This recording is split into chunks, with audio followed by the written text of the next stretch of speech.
Sir, office முடிஞ்சதும் உங்க முதலாளி வீட்டுல வந்து பார்க்க சொன்னார். உனக்கு இருக்கிற அறிவுக்கும் திறமைக்கும் நீ என் கம்பெனியில ஜெனரல் மேனேஜரா இருக்கணுமே தவிர அக்கௌண்டன்டா இருக்க கூடாது. ஃபாரின் கார்ல டிராவல் பண்ணுமே தவிர பல்லவன் டிரான்ஸ்போர்ட்ல ஏறவே கூடாது. 5 ஸ்டார் ஹோட்டல்ல பணக்கார நண்பர்களோட பழகணுமே தவிர ஒரு சாதாரண உடுப்பி ஹோட்டல்ல 300 ரூபாய் சம்பளம் வாங்குற கிளாஸோட நீ பழகவே கூடாது. என் மேல நீங்க வச்சிருக்க மதிப்புக்கு நான் ரொம்பவும் கடமைப்பட்டிருக்கேன்.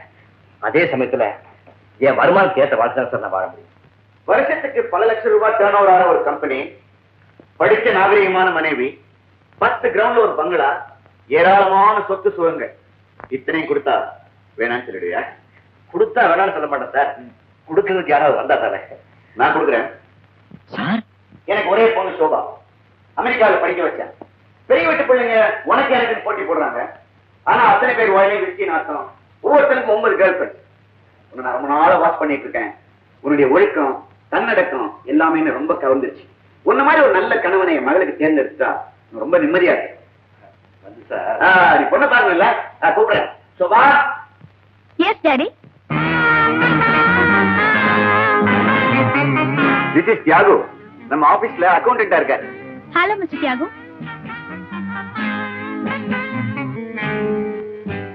ஏன் சார், இதுதான் உங்க மகளா? Yes, she is my daughter. கொஞ்சம் ஆல்சோ மாடர்ன், பட் மற்றபடி எல்லா விஷயத்திலும் உனக்கு பொருத்தமான ஜோடியா இருப்பா. No sir. ஏன் இப்படி சொல்ற? சார், எனக்கு மனைவி வரப்போற அளவுக்கு சில லட்சணங்கள் இருக்கணும்னு என் மனசுல நானே ஒரு உருவத்தை கற்பனை பண்ணி வச்சிருக்கேன். அதுக்கு கிராப் இருக்காது, கூந்தல் தான் இருக்கும், ஜீன்ஸ் பெல் பாட்டம் போட்டுட்டு அலையாது, 8 கஜ புடவுக்குள்ள அடக்க கொடுக்குமா. உருவத்துக்கும் ஒழுக்கத்துக்கும் என்னப்பா சம்பந்தம்? அங்கமெல்லாம் தெரிய உடை உடுத்தி தன்னையே ஒரு ஷோகேஸா மாத்திட்டு இருக்கிற ஒவ்வொரு பொண்ணையும் ஆயிரக்கணக்கான பேர் கற்பழிக்கிறாங்க மனசாலேயே. எனக்கு வரப்போற மனைவி அடுத்தவனுக்கு கனவு கன்னியாவோ காட்சி பொருளாவோ இருக்கிறத நான் ஒருபோது அனுமதிக்க மாட்டேன். முடிவு சார், எனக்கு ஜெனரல் மேனேஜர் உத்தியோகம் வேணாம் சார். வெறும் அக்கௌண்டாவே இருந்துடுறேன். ஃபாரின் கார் வேண்டாம், பல்லவந்தியே போயிடுறேன். 5 ஸ்டார் ஹோட்டல் வேண்டாம், சாதாரண உடுப்பி ஹோட்டல்ல 300 ரூபாய் சம்பளக்காரன் கூட எப்பவும் போல வாழ்ந்துடுறேன். வரேன்.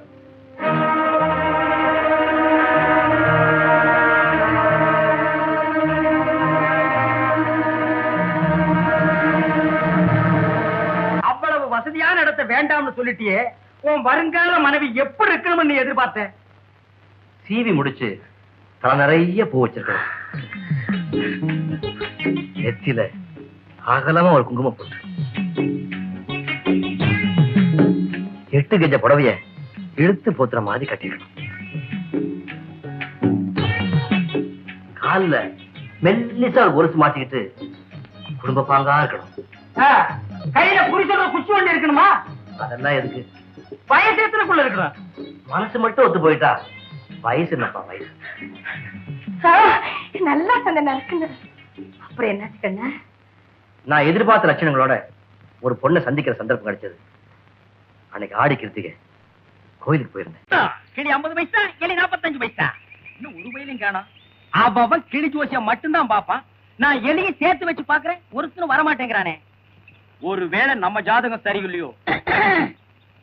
வந்துட்டா பெருசா காலங்காத்தால குச்சியை தூக்கி பொண்டாட்டியா லட்சணமா வீட்டுல இருந்து வேலை செய்வோம்னு இல்லாம புருஷனுக்கு போட்டியா கைரேகை ஜோசியம் பார்க்க வந்துட்டா.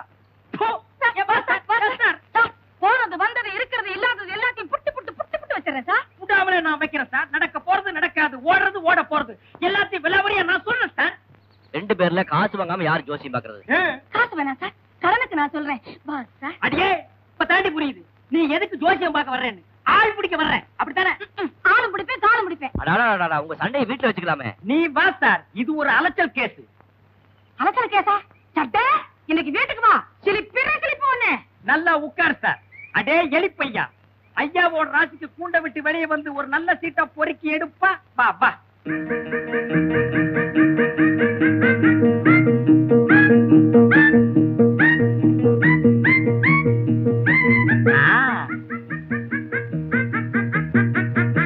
உள்ள போ.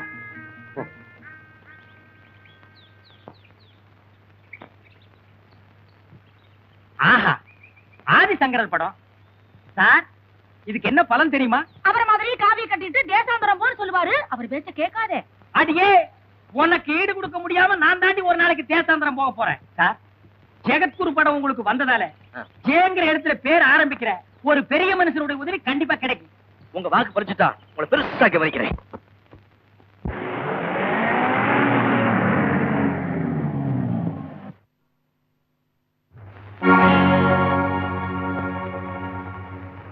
ஜெயசீலன்.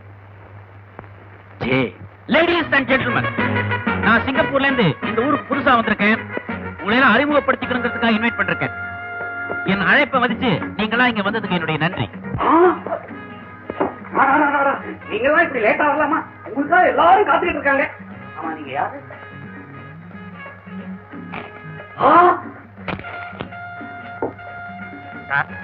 கலெக்டர் வந்திருக்காங்க. அப்படியா? ஹலோ ஹலோ ஹலோ, ஐ அம் ஜெயசீலன், வெல்கம். பாருங்க, நீங்க எங்க வீடு வந்ததுக்கு நாங்க ரொம்ப கொடுத்து வச்சிருக்கணும். வீட்டுல அவங்க வரல, ஃபார்மாலிட்டிங்க தலையை காட்டு போனாம இருக்க கூடாது. இருந்து விருந்து சாப்பிடணும். வாங்க இங்க வாங்க. வாங்க வாங்க, உட்காருங்க. கொஞ்ச நேரத்துல குளிப்பாட்டேன். சார் நான் வந்து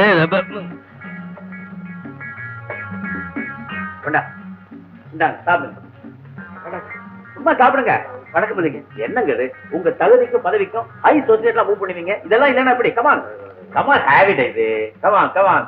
ஏய் ஐயா, நல்லா கவனிச்சுக்க. முக்கிய எடுத்துறேன். உட்காருங்க. இந்த ஃபங்க்ஷனை நான் எதுக்காக ஏற்பாடு பண்ணேன்னு உங்களுக்கு எல்லாம் சொல்லி ஆசைப்படுறேன். மனைவிக்கு 2 டைப். ஒன்று, கணவனை அதிகமா கண்ட்ரோல் பண்ணி அவனை கைதி மாதிரி நடத்துறவங்க. 2வது, அவனுக்கு அளவுக்கு மேல சுதந்திரம் கொடுத்து அவன் கெட்டு போட்டு காரணமா இருக்கிறவங்க. ஆனா எனக்கு வாச்சிக்கிற மனைவி ஒரு பெக்கூலியர் டைப். எனக்கு எல்லா கெட்ட பழக்கங்களும் உண்டு. அது எதையுமே அவ தடை செய்யறது கிடையாது. ஆனா லிமிட் பண்ணிருக்கா. ஒரு நாளைக்கு இவ்வளவு விஸ்கி தான் குடிக்கலாம், இவ்வளவு சிகரெட் தான் பிடிக்கலாம்னு அளவு வச்சிருக்கா. இதனால என் சந்தோஷமும் பாதிக்கப்படல, என் உடம்பு கெடாம அவ பாத்துக்கிறேன். இப்படிப்பட்ட உயர்ந்த மனைவியோட 5 வருஷமா நான் சந்தோஷமா வாழ்ந்துகிட்டு இருக்கேன். இன்னைக்கு என்னுடைய மேரேஜ் அனிவர்சரி டே.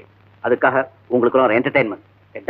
உங்க வெட்டிங் டே ரொம்ப பிரமாதமா செலிப்ரேட் பண்ணிருக்கீங்க. Thank you. ஆனா ஒரு குறை. என்ன? உங்க மனைவியை எங்களுக்கெல்லாம் இன்ட்ரோடியூஸ் பண்ணவே இல்லையே. இவங்க ஆமா, 5 வருஷத்துக்கு முன்னாடி வரைக்கும் சிங்கப்பூர் மலேசியாவுல இவ ஒரு பாப்புலர் டான்ஸரா இருந்தா. இப்ப இவ பாடின பாட்டு தான் எங்களுக்கு முதல் சந்திப்பே ஏற்படுத்திச்சு. அதுக்கப்புறம் காதலிச்சோம், கல்யாணம் பண்ணிக்கிட்டோம். இப்ப எங்க வாழ்க்கை ரொம்ப சந்தோஷமா இருக்கு. கலெக்டர் அதுக்குள்ள அவுட் ஆயிட்டாரு. கலெக்டர் என்ன, நம்ம வீட்டு வேலைக்காரனை பாருங்க, அவனும் அவுட். அவங்க வீட்டுக்கு போன் பண்ணி பத்திரமா அனுப்பிச்சுவீங்க. ஓகே.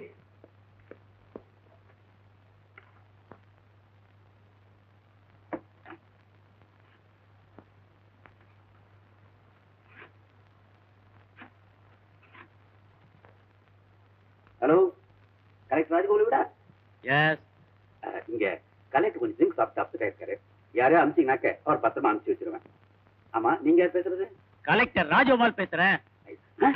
கலெக்டர் ராஜகோபாலா? ஆமாண்டா, பிளட்டி ராஸ்கல். கேவையா போன அத்தா, இவன் கலெக்டர் இல்ல. கலெக்டரோட இன்விடேஷன் எடுத்து வந்து நம்மளதான் ஏமாத்தி குடிச்சு படுத்துட்டு இருக்கான். ஏண்டா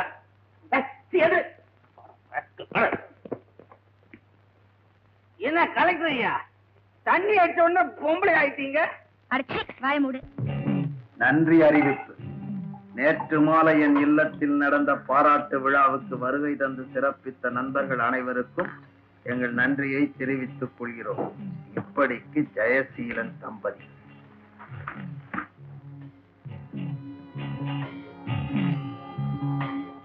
தான் ரொம்ப நாளா தேடிட்டு இருந்தேன். விலாசத்தோட விளம்பரம் கொடுத்து வசமா மாட்டிக்கிட்டான். யார் டார்லிங் அது? என் சொந்த அக்கா புருஷன், சிங்கப்பூர்ல பெரிய புள்ளி. எங்க அக்கா இறந்த உடனே அவன் சிங்கப்பூர்லயே செட்டில் ஆயிட்டான். இப்ப புதுசா ஒருத்தைய கல்யாணம் பண்ணிக்கிட்டு இந்தியாவுக்கு வந்திருக்கான். உங்க கையால அஸ்திவாரம் போட்டுட்டீங்கன்னா கட்டி முடிக்கிற வேலையை நாங்க பாத்துக்கிறோம். அட்ரஸ் சொல்லுங்க. Number 8 college road. அவன் புது பொண்டாட்டியும் தனியா போறப்ப